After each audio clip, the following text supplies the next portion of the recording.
네, 두려움을라 굉장히 호소력 있고 은혜로운 찬송이었습니다. 여러분 많은 위로를 받고 또 하나님께서 영광 받은 줄로 믿습니다.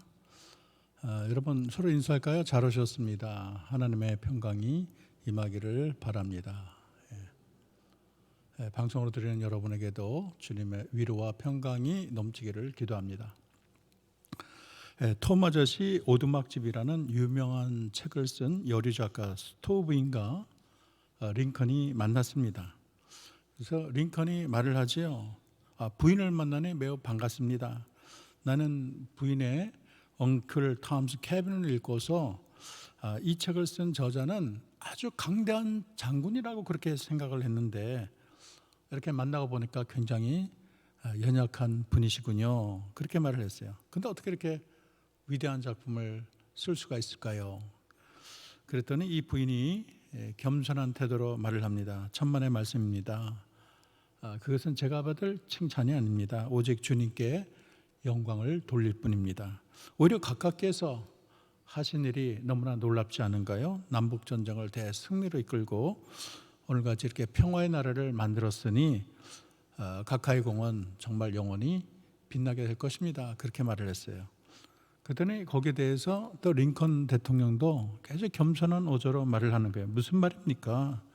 나는 단지 하나님의 종일 뿐입니다. 내 자신에게는 아무런 힘도 능력도 없습니다. 하나님이 다 하셨습니다. 영광의 하나님께 나는 감사와 찬양을 올립니다. 그렇게 대답을 했다는 거예요. 사실 이 노예 해방을 일으킨 촉발하게 된 것은 이 스토 부인의 이 작품 토마저시의 오두막집이 그 사람들의 마음을 그렇게 많이 흔들었기 때문이에요.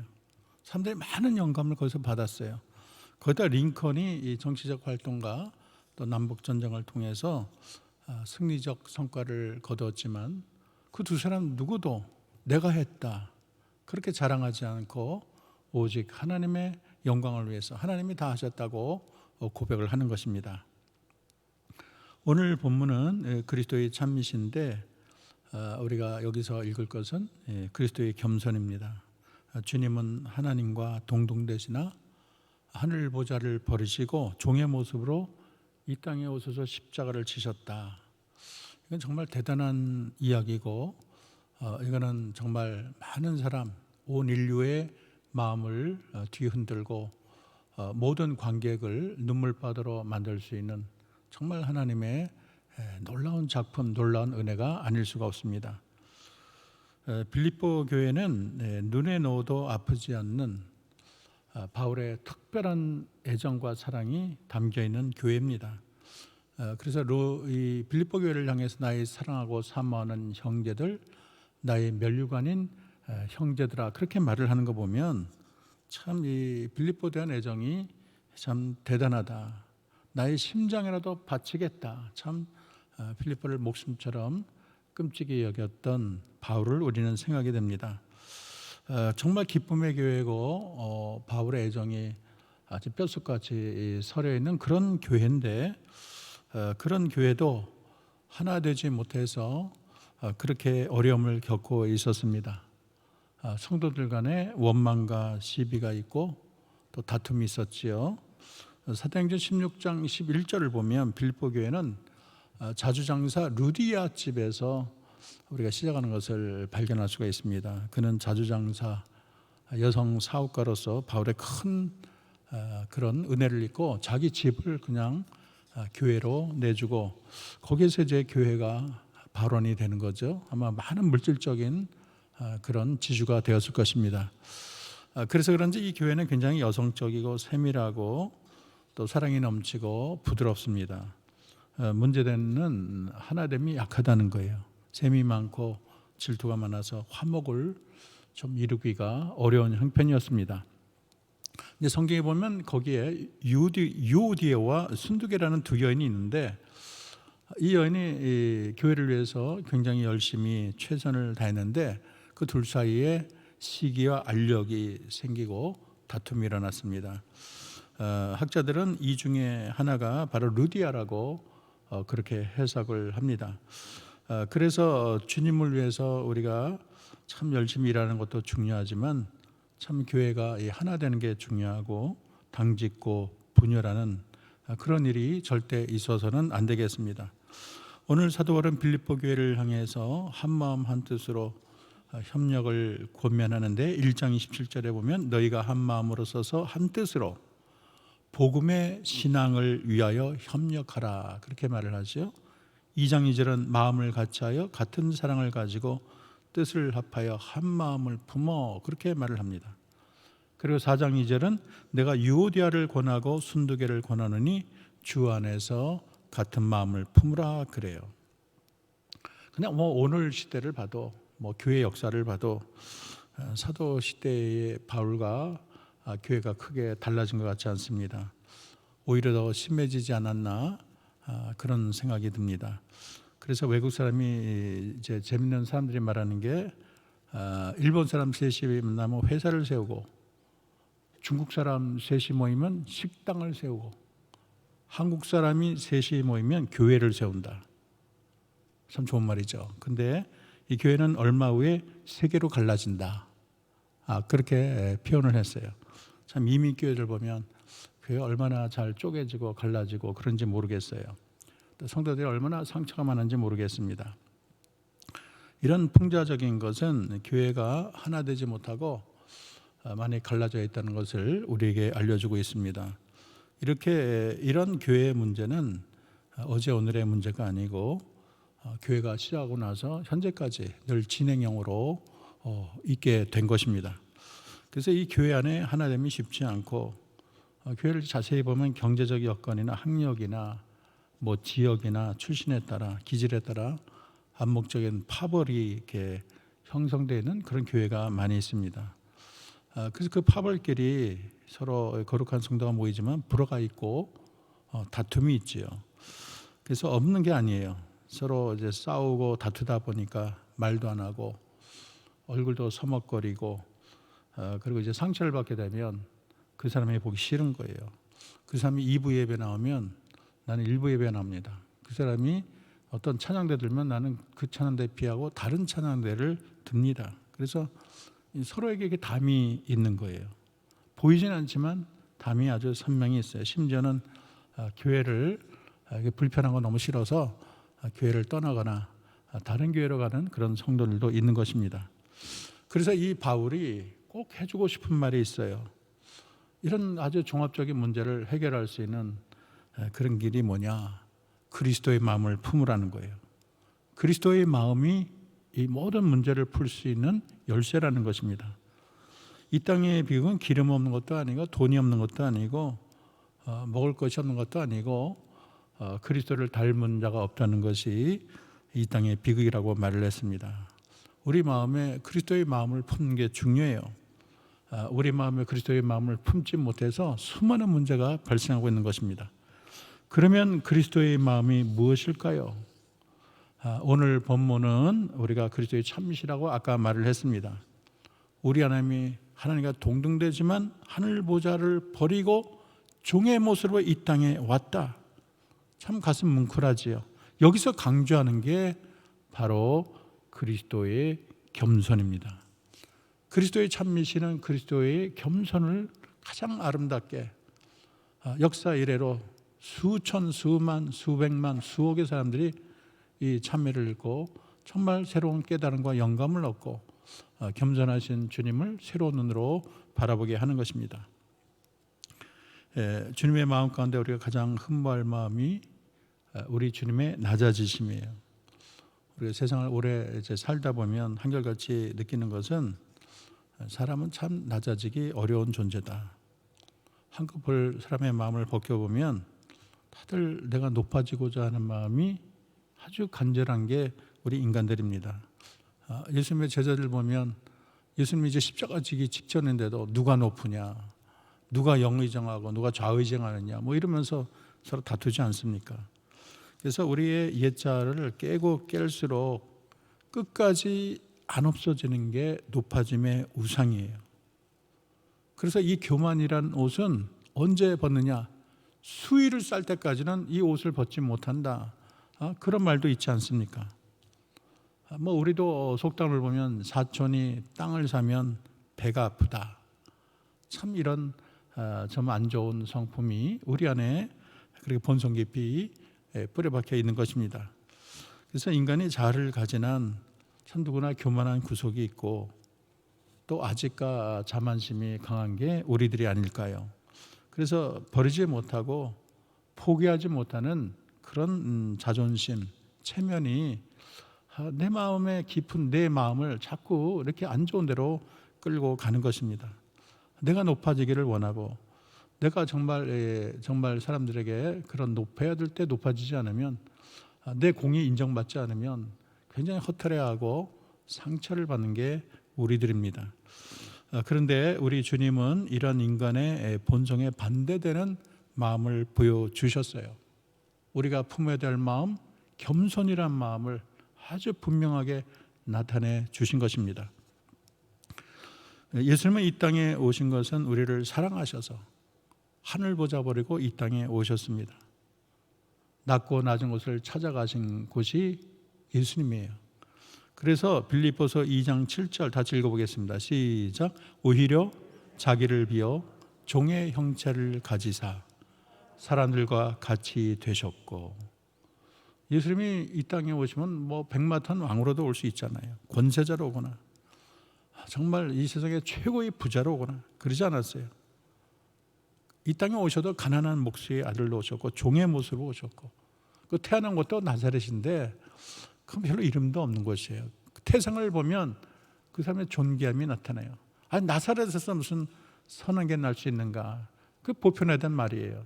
그런데 그런 두메산골에 태어나신 분이 우리 예수님이에요. 낮아지시되 말구유까지, 그리고 결국에는 험한 십자가까지 낮아지셨습니다. 십자가는 이 세상에서 가장 천시받고 멸시받고 저주받고 낮고 낮은 곳입니다. 거기는 흉악한 죄인들이 이 세상에서 가장 고통스럽게 죽는 곳이에요. 그래서 이 세상에 십자가보다 낮은 곳은 존재하지 않습니다. 또 예수님은 묻힐 무덤이 없어서 아리마대 요셉의 무덤을 사용했잖아요. 무덤까지 지옥까지 낮아지신 분이 우리의 주님이십니다. 그래서 낮추는 게 그리스도의 성품이에요. 우리 주님이 낮추지 않으면 인간이 될 수가 없어요. 또 인간이 됐기 때문에 우리의 구원자가 된 것입니다. 예수님이 낮아지는 겸손이 있기 때문에 십자가를 끝까지 지신 거예요. 여러분, 창조주가 피조물이 되는 것보다 뭐가 겸손하겠습니까? 그거보다 겸손한 게 없어요. 하늘 보자 버리고 가장 낮은 십자가까지 내려오는 것보다 더 큰 겸손은 존재하지 않는 것입니다. 1947년에 위스콘신주의 천체 연구소에 근무하고 있는 챈트리스카 박사가 있어요. 천체 물리학자입니다. 그분이 시카고 대학에서 걸려온 전화 한 통을 받았습니다. 박사님, 겨울 방학 동안에 저희 댁에 와서 고급 물리학에 대한 강의를 부탁드릴 수 있을까요? 그랬어요. 그 박사님이 흔히 좋다고 그렇게 말을 했어요. 근데 몇 주 후에 다시 대학에서 전화가 온 거예요. 교수님 죄송하지만 강의를 취소해야 되겠습니다. 이유는 등록한 사람이 2명밖에 없어요. 그렇게 말을 했어요. 그랬더니 이 챈트리스카는, 이 박사는 학생 수는 문제가 되지 않는다고, 그 2명이 어떤 학생이냐고 물었어요. 그랬더니 이 2 학생이 굉장히 열정적이고 향연열이 불타는 젊은이입니다. 그렇게 말을 했어요. 그랬더니 챈트라 이 박사는 아주 흔쾌하게 자기가 강의를 하겠다고 의사를 밝혔습니다. 근데 시카고 겨울은 굉장히 춥거든요. 눈보라치는 한겨울인데도 이 박사는 자기의 이 연구소에서 2시간이나 걸리는 길을 한 번도 빠뜨리지 않고 단 2명을 위해서 열정적인 강의를 행했습니다. 세계적인 대학자가 그 사람이 강의하면 그래도 몇백 명, 적어도 몇십 명은 있어야 되는데 단 2명을 놓고 그렇게 장거리 시간을 자기가 할애하면서 그 추운 결실을 뚫고 그 강의라는 게 얼마나 대단합니까? 사실 겸손하지 않으면 내가 그래도 이런 사람인데 나를 어떻게 보는 거냐, 그러면 그렇게 2명을 위해서 그렇게 장거리를 와서 그렇게 강의하기 어렵겠죠. 그로부터 10년이 흘렀습니다. 챈드 리스카 박사에게 강의를 받았던 두 사람이 노벨 물리학상에 정말 영광을 차지하게 됐습니다. 한 사람은 첸능 양 박사고 다른 한 사람은 충도라는 중국계 미국 과학자인데, 이 첸능 양 박사는 수상의 자리에서 이렇게 말을 했습니다. 결정적으로 우리가 이 상을 수상하게 된 데는 우리 두 사람을 앞에 놓고 강의했던 챈드 리스카 박사의 강의 때문이었습니다. 그렇게 말을 했어요. 이 챈드 리스카 박사의 마음속에 있던 이 겸손이 두 명의 노벨 그런 수상자라는 큰 업적을 남기게 된 것이죠. 과학의 위대한 강물을 이룬 것입니다. 여러분, 겸손이 위대한 일을 하는 거예요. 우리 주님도 겸손하게 하늘 보호자를 버리고 이 땅에 왔으니 만민을 구원했잖아요. 지옥으로 나가는 허다한 그런 백성들을 영원히 빛나는 예루살렘 성으로 인도하셨잖아요. 겸손의 열매는 우리의 상상을 초월하는 것입니다. 사도 바울은 빌립보 교회와 또 오늘을 사는 우리에게도 말을 합니다. 너희는 이 마음을 품으라 곧 예수의 마음이니. 우리가 겸손하면 뭐든지 참을 수 있고, 또 겸손하면 또 누구나 사랑할 수 있고, 우리가 겸손하면 우리가 머무는 곳이 천국이 되는 것입니다. 겸손한 자를 하나님 아버지가 가만 놔두지 않아요. 안아주시고 품어주시고 쓰다듬어주시고 모든 천사 위에 높여주신 것입니다. 그러면 그리스도의 마음이 이루는 공동체의 특징이 무엇일까요? 첫째는 하나된 공동체라고 말할 수가 있습니다. 우리가 그리스도의 겸손의 마음을 마음에 품게 되면 하나되라고 말하지 않아도 자연히 하나가 되는 것입니다. 2절을 보면 마음을 같이하여 같은 사랑을 가지고 뜻을 합하여 한 마음을 품어 그랬어요. 사도 바울은 같은 마음 같은 사랑, 한 마음 한 뜻의 공동체를 간절히 원하고 있습니다. 근데 겸손이 이 하나 되는데 가장 강력한 역할을 발휘하는 거예요. 이 하나된 공동체는요, 힘이 있어요. 하나가 되면 능력이 있어요. 바다 거북은 산란기가 되면 해안가 모래사장으로 올라와서 500개의 알을 낳는다고 해요. 땅을 파고. 근데 이 부한 새끼 거북이 무거운 이 모래를 뚫고 빠져나올 때 서로 상호 협력한다는 거예요. 역할을 분담하고 모래를 걷어낸다는 것입니다. 맨 위에 새끼들은 부지런히 머리 위에 모래를 걷어내고 옆에 새끼들은 끊임없이 벽을 허뭅니다. 그리고 맨 아래 새끼 거북은 무너진 모래를 밟아서, 그래서 세상에 한 마리 한 마리 나오는 거예요. 그래서 이 거북알 하나를 집어넣으면 나올 확률이 25%래요. 혼자서는 잘 못 나온대요. 그런데 이렇게 수백 개를 이렇게 모아놓으면 다 그렇게 한 마리도 빠지지 않고 다 나온다는 거예요. 이 서로 하나됨의 능력이 얼마나 대단합니까? 우리도 백지장을 맞들면 낫다, 이런 표현이 있지 않습니까? 옛날에 3인 동심 황토병금이라는 그런 한자가 있어요. 이것은 세 사람이 마음을 합쳐서 노력하면 황토도 황금이 된다 그래요. 참 이 협력인 거, 하나 되는 게 얼마나 중요한가요? 전도서는 말을 합니다. 혹시 저희가 넘어지면 하나가 그 동물을 붙들어 일으키려니와 홀로 있어 넘어지면 붙들어 일으킬 자가 없는 자에게는 화가 있으리라. 두 사람이 함께 누우면 따뜻하거니와 한 사람이 어찌 따뜻하랴. 그러므로 우리가 하나 된 공동체를 반드시 이루어야 되겠고, 그러기 위해는 마음을 합하는 게 중요하고, 그러기 위해서는 겸손이 중요합니다. 그리스도의 겸손은 모든 것을 하나로 만드는 강력한 악교와 같아요. 여러분, 교만한 사람들로 가득하면 다 모래알 같아요. 다들 잘났다고 우쭐거리고 자기들끼리 취급받고, 교회가 그래서 하나 되지 못하고 다 상처투성입니다. 그러나 이렇게 자신을 남치고 남을 나보다 낮게 여기는 공동체는 하나된 공동체예요. 그런 공동체는 주님의 꿈입니다. 주님이 그런 공동체를 보면 박수치고 기뻐하셔요. 여러분 요한복음 17장에 보면 예수님께서 교회를 위해서 기도하신 아주 제사장적 기도의 내용이 나옵니다. 그런데 그 기도를 보면 요한복음 17장 21절인데 우리 다 같이 한 목소리로 읽어보겠습니다. 시작.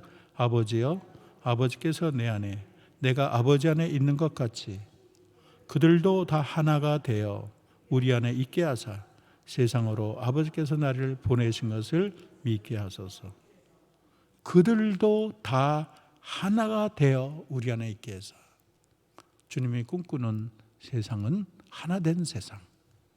우리가 모두 그리스도 안에서 하나 되기를 그러지. 그 누구도 소외되거나 그 누구도 서로를 질시하거나 다투거나 그런 사회를 원하지 않습니다. 두 번째, 주님의 마음이 이루는 공동체는 조화로운 은혜로운 공동체라고 말을 할 수가 있습니다. 주님의 겸손 희생의 마음이 가득하면 싸움이나 분쟁이나 시기나 질투나 이런 원망은 사라지고 사랑과 기쁨과 평화가 물밀듯이 밀려오게 됩니다. 여러분 3절 한번 읽어볼까요? 시작. 아무 일에든지 다툼이나 허영으로 하지 말고 오직 겸손한 마음으로 각각 자기보다 남을 낮게 여기고. 여러분은 나를 더 낮게 여기나요? 아니면 다른 사람을 더 낮게 여깁니까?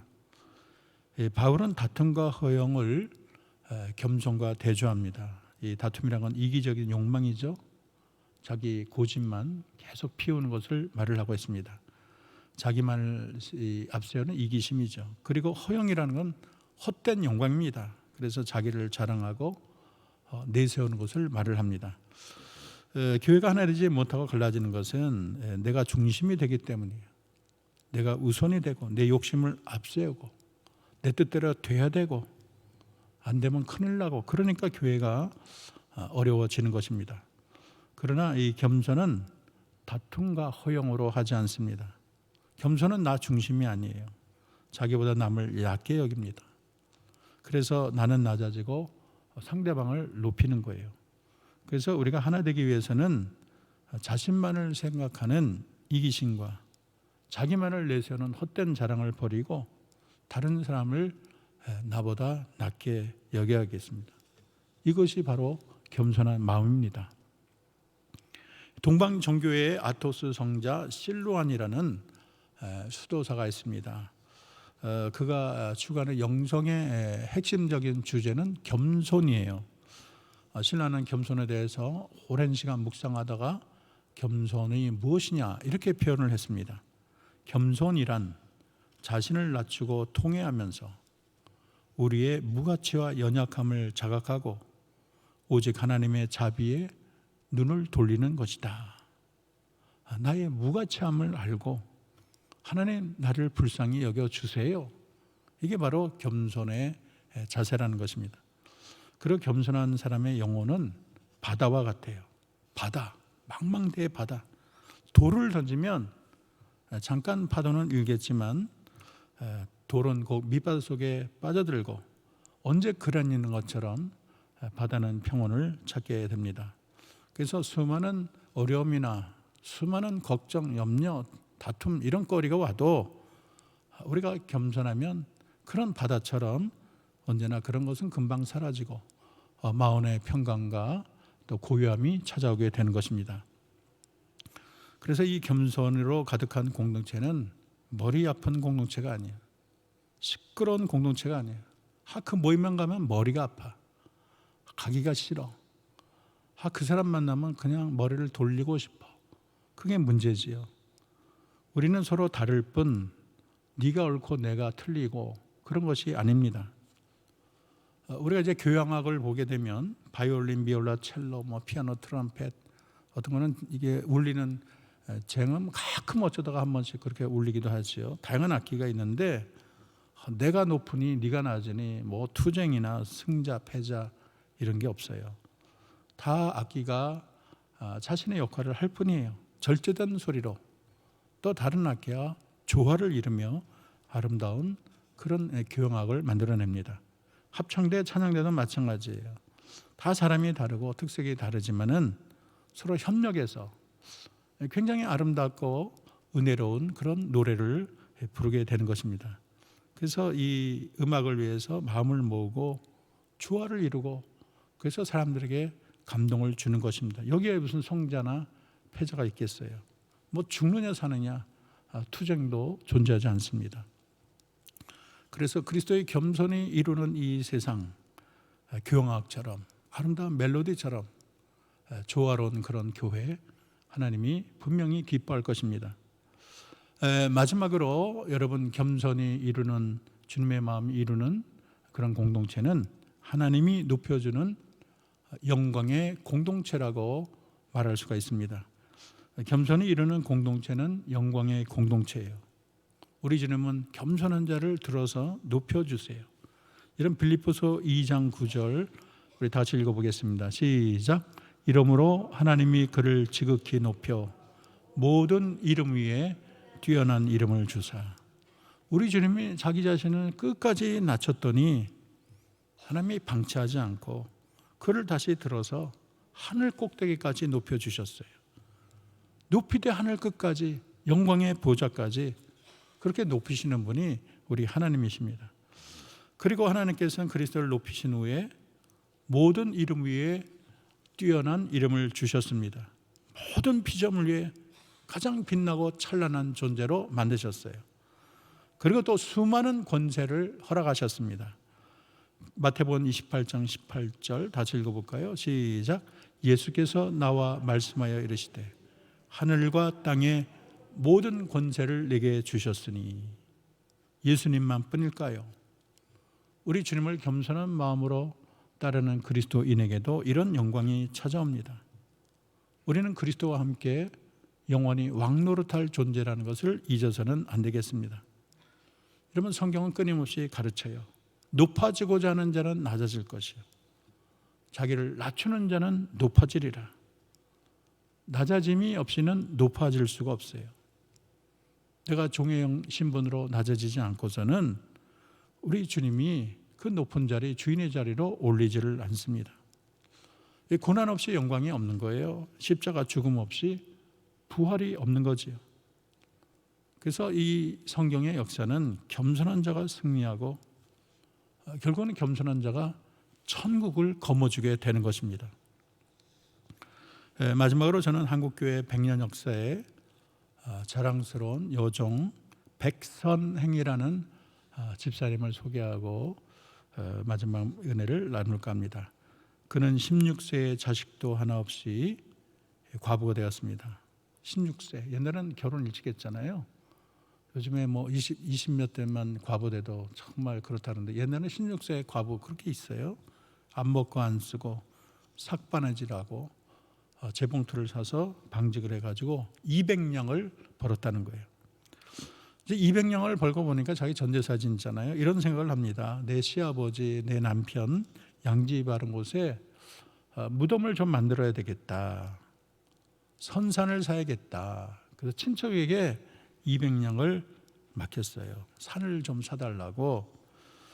그때는 그 친척이 대동강변에 산을 하나 샀어요. 그 산 문서를 받아준 백과부가 얼마나 감격한지 모르겠어요. 그리고 남편의 무덤을 이장하려고 산 구경을 가보니 이거는 산이 아니고 나무 하나 살 수 없는 바위산이에요. 한마디로 사기를 당했어요. 너무 실망을 했어요. 근데 그래도 이것이 하나님의 뜻이거니 하고 감사를 드렸습니다. 하나님 감사합니다. 다른 사람이 이 산을 샀다면 망할 것인데 이 손해를 나에게 돌리니 감사합니다. 마음이 비단결 같지요. 다른 사람은 하나님 원망하고 나 망했다 그럴 텐데 그런 자리에서 이런 감사가 올라오니 얼마나 대단합니까? 백선의 지사는 예수님의 마음으로 가득했어요. 그리고 이 힘든 일을 그냥 받아들였습니다. 이 백과부가 망했다는 소문이 평양에 자자했지요. 그 후에 일본 사람이 대동강에 다리를 놓으려고 계획을 하고 시멘트 공장을 세우려고 석회암 지질 조사를 하는데 대동강에 있는 석회암산을 발견했어요. 그 주인을 아주 탐문을 해가지고 찾고 보니 백선행 집사의 땅이에요. 석회암이죠. 그러니까.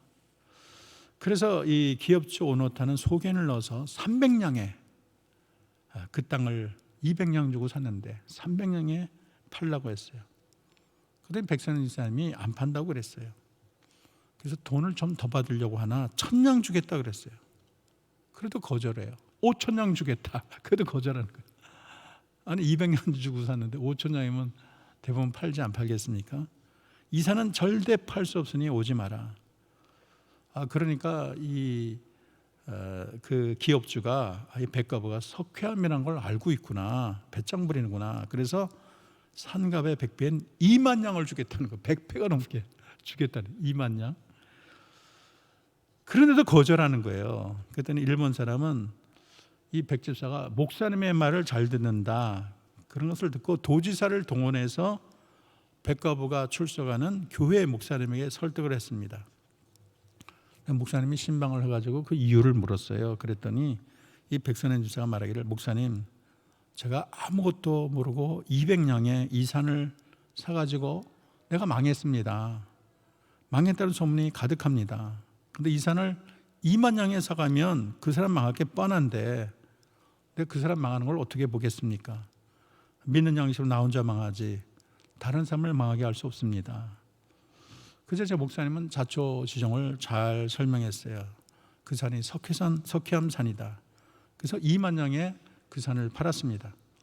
그가 그 재산을 가지고 교회를 짓고 학교를 짓고 기독교회관 건물을 짓고 평양신학교 재단 설립에 그 예산을 바쳤습니다. 그래서 세상을 떠날 때 이분을 사회장으로 치렀어요.